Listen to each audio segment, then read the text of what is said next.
रानियों को महल तो बना करके दे रखे हैं, लेकिन उससे बड़ी बात यह है कि भगवान ने जितने विवाह किए हैं उतने ही स्वरूप बना करके अलग अलग उनके साथ रहने में भी सक्षम है। समझ में आई बात? भगवान श्री कृष्ण ने 16,108 विवाह किए हैं, तो उतने ही स्वरूप बना करके उनके साथ रहने में ही सक्षम है। विचार लेकर के आते हैं मन में, ये सिर्फ केवल मूर्ख का पूर्ण विचार है, इसका कोई औचित्य नहीं, विचार नहीं है। भगवान श्री कृष्ण ने 16,108 विवाह किए हैं, तो उतने स्वरूप बना करके उनके साथ रहने में सक्षम है। ऐसा दूसरा स्वरूप प्रकट नहीं कर सकते हैं, इसलिए राधे राधे एक पत्र प्रदान किया।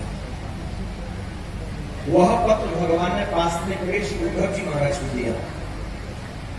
अनुमोदन दीजिए, परामर्श दीजिए। भगवान उद्धव से पूछा, उद्धव आप ही बताइए यह यज्ञ किस प्रकार संपन्न होगा? आप इस प्रश्न पर थोड़ा ध्यान केंद्रित कीजिएगा। क्या समझ में आया आपको इस प्रश्न, इस चर्चा में? भगवान के समक्ष, भगवान के कर कमलों में देवर्षि नारद जी ने पत्र अर्पित किया। भगवान ने वह पत्र उद्धव को दिया, उद्धव ने पढ़कर के सुनाया। राजश्री यज्ञ के विषय में प्रश्न है, और फिर भगवान उद्धव से ही पूछ रहे हैं कि बताओ क्या करना चाहिए। बड़ा स्पष्ट है, जीवन में कोई भी कार्य करना बिना परामर्श के मत करना, बिना परामर्श के मत करना। ईश्वर होने के बाद भी इस मानव तन धारण करके आए हैं ना, मानव देह धारण करके आए हैं ना, इसीलिए भगवान होने के बाद भी ईश्वर जो श्री कृष्ण है साक्षात, वह भी अपने जीवन में कोई भी कार्य करते हैं तो सबसे पहले परामर्श किया। इस प्रश्न से क्या शिक्षा मिल रही है? हम कोई भी कार्य करें वो बिना परामर्श के ना करें। जितने भी यहाँ बच्चे बैठे हैं ना, बिना अपने घर के परामर्श के भूल करके भी कोई भी कार्य मत कर लेना, वरना फिर आगे से पछतावा ही रह जाएगा।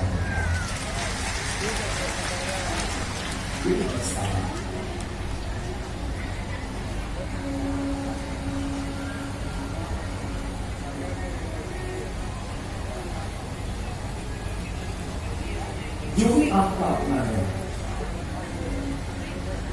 आपके घर में, आपके समाज में, ऐसे हर घर में कोई ना कोई विशेष बुद्धिजीवी होता है, और उस बुद्धिजीवी को पहचानने की आवश्यकता होती है। किसी जीवन में सफलता चाहते हो, हाँ, परामर्श किससे करे? जो बुद्धिजीवी है। अरे किसी से मूर्खों से परामर्श करोगे तो आप उलझ जाओगे। जो जिस क्षेत्र का ही नहीं, आप उस क्षेत्र जो जिस क्षेत्र का नहीं है, आप उससे किसी अन्य क्षेत्र की बात करेंगे तो आपको परामर्श नहीं मिल पाएगा। जो जिस क्षेत्र में विज्ञ है उसी से ही परामर्श करना चाहिए।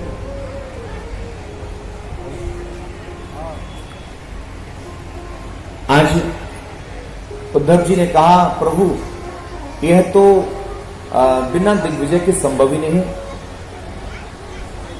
चारों दिशाओं को जीतना होगा। ऋषि जी महाराज के पास पहुंचे, भगवान ने कहा कि चारों दिशाओं को जीतना चाहिए, तभी संभव। 3 दिशाएं जीतनी, पूर्व दिशा रह गई, वहां जरासंध रहता है, तब स्वयं भगवान भीम और अर्जुन को गए हैं और जरासंध के ऊपर विजय प्राप्त की है। विजय प्राप्त करने के पश्चात भगवान ने जरासंध का जो बेटा है सहदेव, इसलिए राजगद्दी समर्पित करवाई है, राजतिलक करवाया है। भगवान विजय शंकर निनाद करते हुए आए। राजश्री यज्ञ की जोर से बोलिए, राधे राधे। जब सर्वप्रथम पूजन गणेश जी का होता है तो उनको गणेश जी का पूजन कर लेना चाहिए था। फिर भी चर्चा उठी कि सर्वप्रथम पूजन हम किसका करें, तो वहां पर जरासंध का पुत्र सहदेव उठ करके कह, लेकिन यह बात शिशुपाल को अच्छी ना लगी। शिशुपाल गालियां देने लगा। भगवान ने शिशुपाल की मां को वचन दे रखा है, बुआ मैं 100 सुनूंगा, उससे आगे नहीं सुनूंगा, क्योंकि जीवन में याद रखना बच्चे पढ़ते लाखों की जिंदगी वहां भी किसी ने बच्चे नहीं पढ़ते।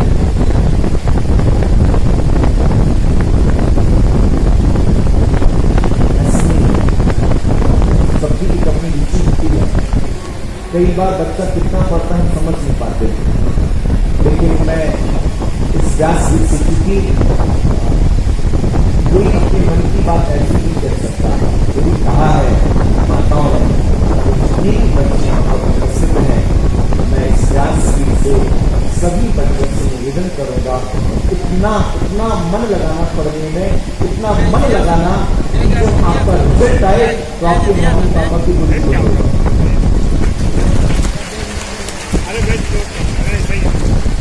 अभी एक बोलते निकले तो प्रसन्नता में आशीर्वाद की निकले, जिससे हम अगली बार आए तो ये ना कहें कि बच्चे का पढ़ने में मन नहीं लगता। आपकी शिक्षा, आपकी पढ़ाई, वह आपका रिजल्ट ही व्यक्त करेगा। एक बार जितने बच्चे बैठे हैं एक बार हाथ उठाना।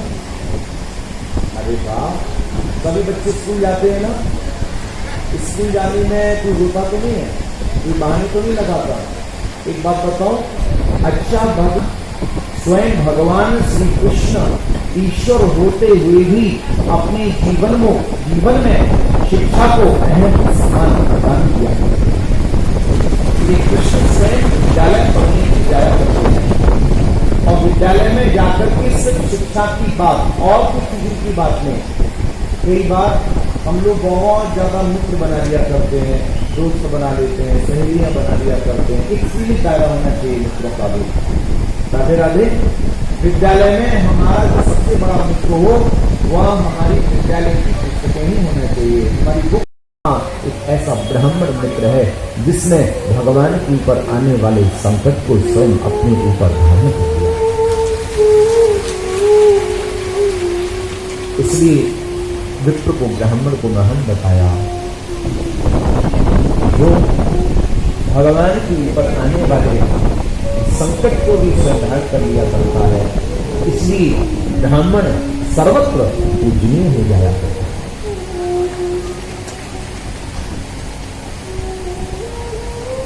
आज वापिस आए, गुरु जी ने आशीर्वाद दिया कि देखो आपने कष्ट सहन करके हमारी आज्ञा का पालन किया, जाओ आपको आशीर्वाद में समस्त विद्याएं कंठस्थ हो जाए।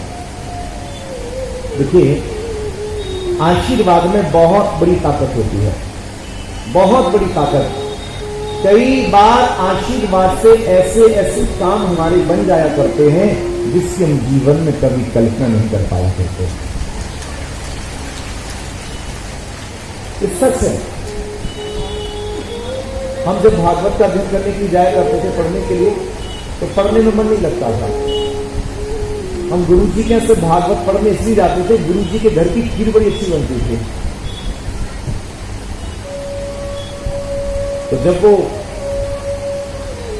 जब भोजन का समय होता वो हम वहीं बैठे रहते। देवरानी ने क्या किया, जिठानी ने क्या किया, देवर ने क्या किया, जेठ ने क्या किया, जेठ के छोरे ने क्या किया, देवर के बच्चे ने क्या किया, बहस मत करना। जिस दिन आप अपने परिवार में बहस करना बंद कर दोगे, याद रखना उसी दिन सारे विवाद समाप्त हो जाएंगे।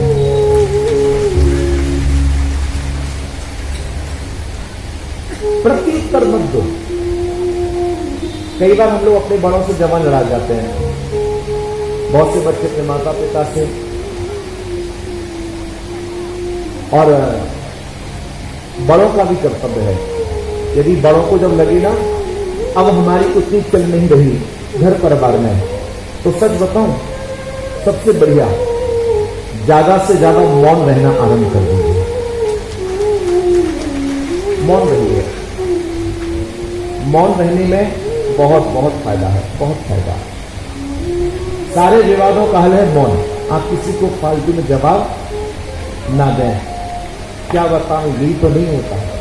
उसमें एक हम 4 सुनाएंगे, आपने 4 सुनाएंगे, वो 8 सुनाएगा, आप नया वो 16, उसके बाद लक्ष्मी निकलेंगी, कुटाई महोत्सव होगा, 2-4 खोपड़ियां फूटेंगी, होगा क्या, मामला जाएगा हमारा पुलिस चौकी में, पुलिस से समझ जाएगा। और पुलिस भी बाद में क्या कराती है, समझौता ही तो कराती है। राधे राधे। 2-4-5 लोग समाज के आएंगे, वर्ष लोग आपस में बैठेंगे, समझौता कराएंगे, एक दूसरे को गालियां देंगी, खोपड़ियां फोड़। हुआ क्या, बोले समझौता हुआ, एक दूसरे को गले लगा लिए, 2-4 स्थान मिल जाए, उसे थोड़ा सा आगे आगे कलरफुल नहीं चंदन आता है ना, मलयाचल चंदन, मलयाचल चंदन ही जिसका कि माता जी को अर्पित करना सतिया बनाने या सोने में सतिया बनाने में समय नहीं लगता ज्यादा। चंदन का टीका लगा करके, चंदन लगा करके, और सूर्य को जब हम अर्घ दें तो सूर्य का दर्शन ही करें। किस प्रकार करें, सीधा सूर्य को ना देखें। तो हम जल समर्पित कर रहे हैं तो धार में ही सूर्य का दर्शन करना चाहिए। जिस समय अर्घ देते हैं तो सूर्य को ना देखें, अर्घ सूर्य को दें, क्योंकि सूर्य का जो दर्शन है वो जल में ही हमको करना चाहिए। और पैरों पर किसी प्रकार से नहीं आना चाहिए। कि अर्घ देने में इस बात का विशेष रूप से ध्यान रखना चाहिए। कौन कौन सूर्य को अर्घ देता है, सभी लोग देते हैं। इस बात का और ध्यान रखेंगे। और जिन बच्चों का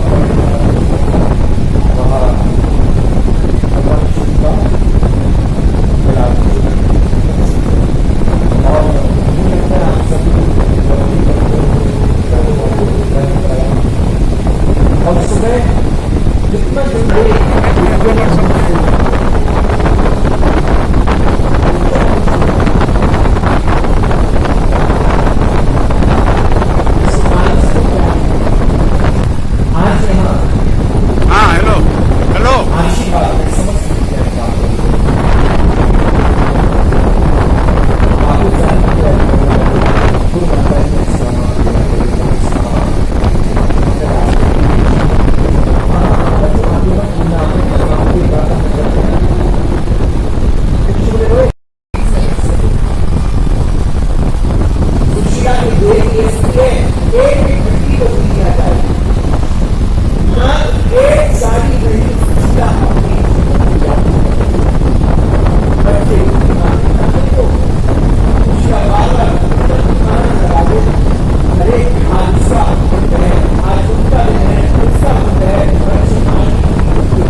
वह मेरी नाव में आकर के बैठ जाए। राधे राधे। ये भगवान की तीर है, ये भगवान की तीर है। भगवान हमेशा आवाज लगाते हैं। गीता के वचनों को देखिए, कृष्ण कहते हैं ना, तू मेरे मार्ग पर पैर रख करके तो देख, मैं तेरे सारे मार्ग ना खोल दूंगा। तो कहना सुदामा जी महाराज ने कहा केवट से, भैया हमारे पास उतराई में देने को कुछ नहीं है। भगवान के मुंह से निकल गया, मेरा तो व्यापार ही ऐसा है, मैं बिना कुछ भी ही पार कर दिया करता हूं, तो मेरी शरण में आने वाला तो हो। आज सुदामा जी महाराज को पार किया, रात्रि हो चुकी थी, गंगा किनारे सो गए। आज उसी समय सोते सुदामा को श्री योग माया जी के द्वारा आज द्वारका में बुलवाया है। आज जैसे ही द्वारका में श्री सुदामा जी महाराज पहुंचे हैं, नींद से जागे, अपने आप को ऐश्वर्यमयी नगरी में देख करके समझ गए भगवत कृपा हो गई। पूछा कौन सी जगह? बोले द्वारिकापुरी। आहा, मैं द्वारिका आ गया। ओहो, यहाँ तो हमारा द्वारकाधीश है। कौन सा महल है द्वारकाधीश का? बोले बाबा सामने चले जाओ तो बड़ा सा महल दिखाई दे रहा है, वही द्वारकाधीश का महल है। सुदामा जी महाराज लठिया टेकते टेकते आज द्वारिका के राजमहलों के द्वार पर पहुंचे। आहा, भक्त को भगवान के पथ का पथिक बनना ही पड़ेगा। जीवन में याद रखना, जब तक भगवान के पथ का पथिक नहीं बनोगे, क्योंकि कृष्ण कह रहे हैं तू मेरे मार्ग पर पैर को रख, मैं तेरे मार्ग ना खोलूं तो तू कहना। उसी समय द्वारपाल लोग, बाबा क्या काम है आपको? मुझे अपने सखा से मिलने के लिए जाना है। आपकी जो राजा है ना, आपकी जो मालिक है, वो मेरे बचपन के सखा हैं। तो द्वारपालों के मुंह से निकल गया, जब कोई बड़ा आदमी बन जाता है ना, कोई बड़े पद पर चला जाता है, उससे रिश्तेदारी निकालने वाले भी बहुत आ जाते हैं। थोड़ा व्यंग किया, फिर द्वारपालों को होश आया, रे बाप रे बाप, भूल करके भी व्यंग ना करें। एक बार व्यंग हुआ था जय विजय के द्वारा, 3 जन्मों तक राक्षस होने का श्राप मिला।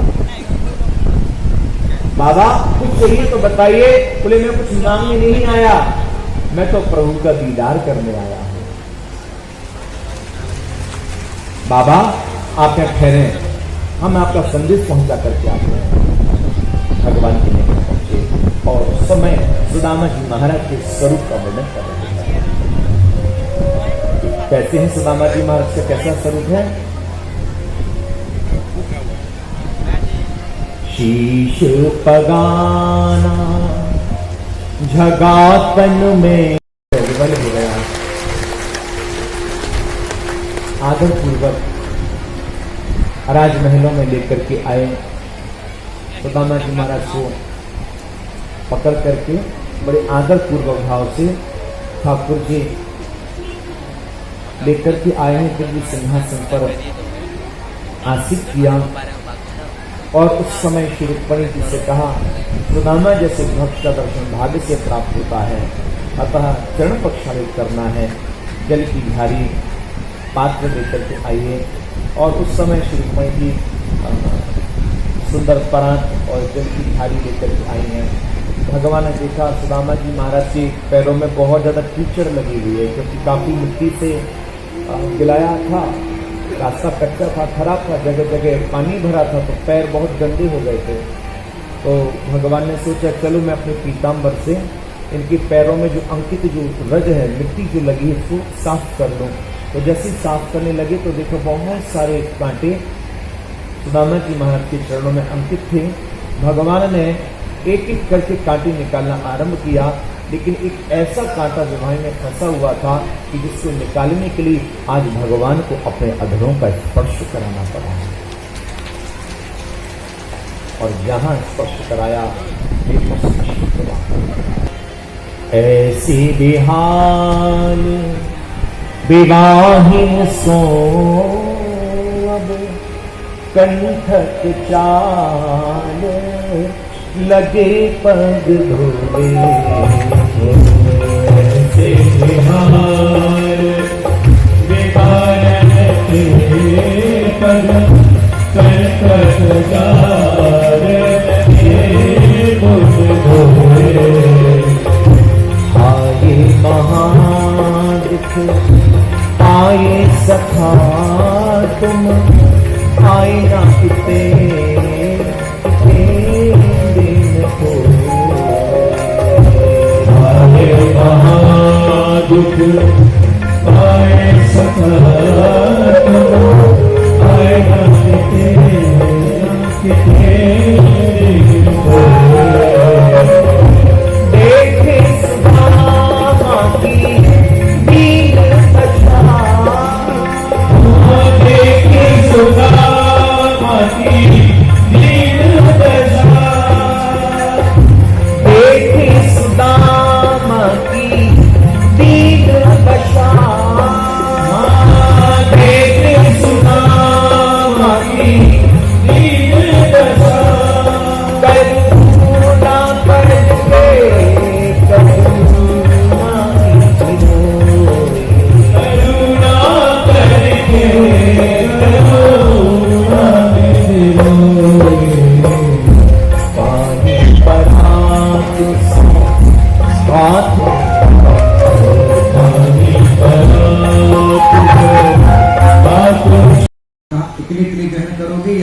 महाप्रसाद के हम अधिकारी न आए उस समय श्री ठाकुर जी ने रुक्मिणी आदि पटवानी के लिए महाप्रसाद दिया।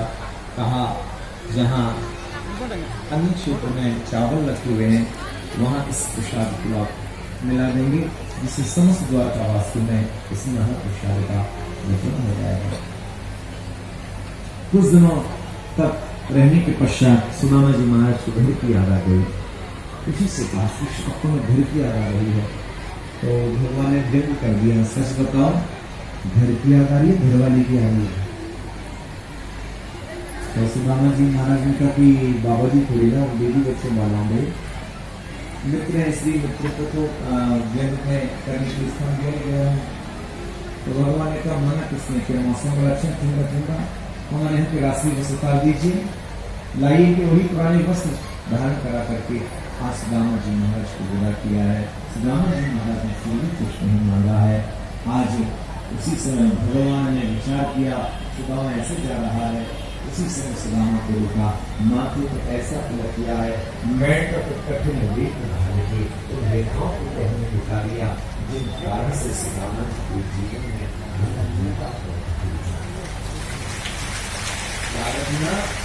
ये इस बात को सिद्ध कर रहा है, प्रबल प्रेम के पाले पढ़कर प्रभु को नियम बदलते देखा, न मान भले कर जाए पर जी के चरणों के आश्रय का त्याग जीवन में कभी नहीं करना। पता नहीं कब ठाकुर जी हमारे पर गिर जाए और हमारे आश्रय का तो कहते हैं